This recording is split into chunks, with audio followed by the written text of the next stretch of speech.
We are less than 3 weeks out from the launch of Beyond Light, and usually with every major expansion comes an entirely refreshed PvP Sandbox. And in Bungie's most recent weekly blog post, they outlined some of the major weapon changes that are coming on November 10th. Welcome back to the channel, my name is Man of Cole, and today, let's talk about the PvP Sandbox changes coming in Beyond Light.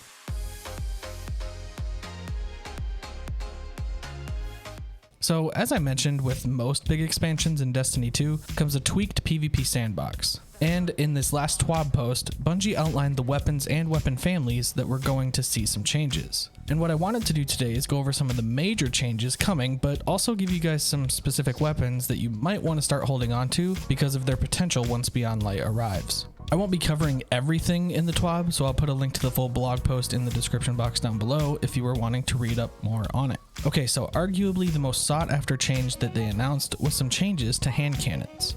First and foremost, 110 rate of fire hand cannons are being adjusted to 120 rate of fire hand cannons, which is a completely new archetype in the weapon pool. They were also able to, quote, break out aggressive hand cannons by tuning their stats separately from other hand cannon archetypes. So, for example, 120 hand cannons will now have a damage fall off that starts at 32 meters, compared to the adaptive and precision frames, which will fall off at around 25 meters. The fall off was previously 20 for all archetypes. Precision hand cannons, which are the 180 archetype, are getting a 37% magazine buff, so I believe precision frames will have somewhere between 18 and 20 in the mag now, depending on the individual weapon. Now, here's the heavy hitter. All lightweight frame hand cannons, our Dire Promises and Spare Rations, are being moved to the adaptive frame subfamily, the 140 archetype. This includes Luna's Howl and Not Forgotten, and all 150 exotics except for Sunshot. So, there will no longer be any 150 hand cannons in the game other than Sunshot. Our 3 hand cannon archetypes will be 120, 140, and 180. Overall, I would say that this is going to be a pretty solid change. 150s were 100% the outliers here, and to me, it seemed like Bungie was having a hard time trying to balance all of the hand cannon subfamilies without completely nuking one class. I think this is a good balance change. This will definitely make each subfamily a little more effective in PvP, though to what extent we will have to wait and see. As far as what weapons to look out for, I would say keep any current 110 hand cannons, so like Criminal's Dagger and True Prophecy, just in case 110s, or the future 120s, end up being super nutty in PvP. I would also still keep good Dire Promise rolls, as well as any solid old-fashioned rolls. Next, I just wanted to touch on a few of the changes coming to the different weapon types. Let's start with snipers, which all they're really doing is changing the amount of aim assist you get with different zoom leveled scopes. So for example, snipers that have lower zooms like the Revoker and the Beloved are going to have less aim assist than snipers that have higher zooms. This is their attempt to try and make sniping a little more of a risk-reward scenario. You want a scope that has a lower zoom?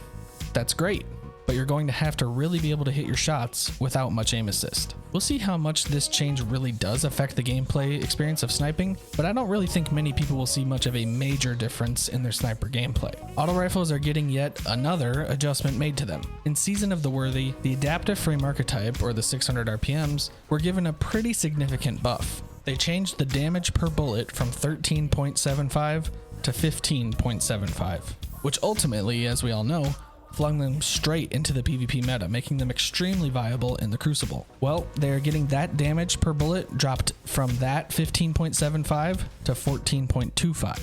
I'm the most skeptical of this change, as it was kind of refreshing to be able to use auto rifles again in PvP and not have to put a clip and a half into someone just to kill them. The thing that I'm most concerned about is that damage per bullet being only 0.5 more than what it was pre-Season of the Worthy. That just seems dangerously close to what it was before, and if that's the case, auto rifles are just going to be back to where they were before, which is unusable. But I'll gladly eat my words if they end up still being viable in PvP. Scout rifles, I don't know. According to Bungie, scouts already, quote, have a reasonable time to kill and can't be adjusted too much without making them dominate the battlefield, end quote. I don't know about you guys, but I've hardly ever run into anyone using a scout in the Crucible, especially in endgame content like competitive and trials. They just aren't good, and I'm not sure where this whole reasonable time to kill / they dominate thing came from, but scouts are getting an aim assistance buff. That's it. Increased aim assistance by 15%. I don't know, we'll see. I just think it's so hard for a weapon type that feels so clunky and slow to be effective in such a chaotic and fast-paced Crucible. But We shall see. Mountaintop, yes, the weapon that has been giving Guardians a headache in the Crucible for such a long time is finally getting addressed by Bungie. Essentially what is happening to Mountaintop is that it no longer has perfect in-air accuracy. It now has about a 7-degree projectile error. They also reduced the splash damage by 33%, and reduced the projectile velocity from 1.4 to 1.2, which is still about 20% faster than other grenade launchers. It used to be about 40% faster. These are some pretty significant changes, and I think they did a pretty good job addressing what the major pain points were for Mountaintop in the Crucible. I'm pretty happy with these changes. There was also a nerf to Falling Guillotine's heavy attack. It was about 24% nerf, though they stated it should still be slightly above average option for DPS still. Mida Multi and Mini Tool and Sturm and Drang are being updated a little bit with some additional perks, as well as being brought forward to beyond light power levels. Before I get into the next part, if you enjoyed this video so far, I'd really appreciate you subscribing to the channel. We are very close to 1,000 subscribers and making it to the YouTube partnership program, so any kind of support that you can give is super appreciated. So if you feel like it, please subscribe and click the bell so you know my videos go live. I try to get out a video every week or so, and with Beyond Light coming around the corner, more videos will definitely be coming. Now let's talk about the section that's got me pretty pumped up. Adept weapons in Trials of Osiris. This has been such a pain point for the last 6+ months, that the loot earned from Trials right now just isn't that aspirational. Meaning not a lot of people are wanting to even play Trials, because the loot just isn't worth the pain that you'll likely encounter because of a low player base mixed with cheaters. Bungie is attempting to change that by giving us Adept weapons, which will have some pretty unique characteristics. Like I said earlier, the link to the entire article will be in the description. I'm not going to hit every single detail that they outlined, but rather some of the more major points that I think will be pretty significant. So one of the big things they are deciding to do with Adept weapons, which can only be obtained by opening the chest at the lighthouse, is that masterworking an Adept weapon grants +10 for the primary stat like it normally does. For example, range, stability, reload, etc. However, it also grants +3 for all of the other alternative stats.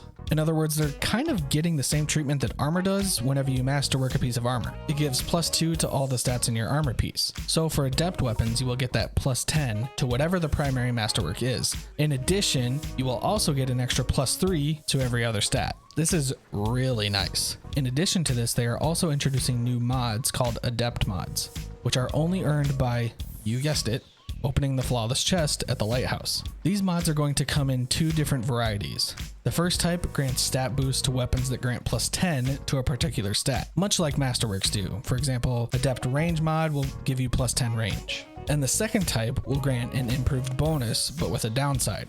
So for example, Adept Mag will grant +40 magazine, but will also give you -20 for your handling. And just for comparison, the regular backup mag mod grants +30 to the magazine. So while you may be getting an even bigger bump compared to a regular mod, you are still taking the risk of whatever the negative stat modifier is. I'm actually a fan of these types of systems in Destiny. With so many mods at our disposal, it makes creating your perfect loadout that much more challenging and ultimately gives us a little something extra to grind for. They go on to talk about the whole process of when Adept weapons and mods will be available if you are wanting to know more about these types of things. Again, link to the blog is in the description. All in all, I'm pretty optimistic about the PvP Sandbox coming in Beyond Light. As of right now, I'm going to be doing some last minute prepping, saving a few bounties, grinding for some 110 hand cannons, and just overall material gathering. I made a Beyond Light prep guide if you're wanting to know some things that you too can also do to prepare for when Beyond Light launches on November 10th. What do you guys think of the upcoming Sandbox changes?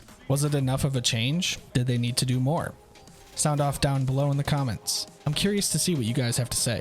Again, if you enjoyed this video, please consider subscribing to the channel. I would greatly appreciate it. Thank you all very much for watching. A positive rating is always appreciated. And as always, we'll see ya.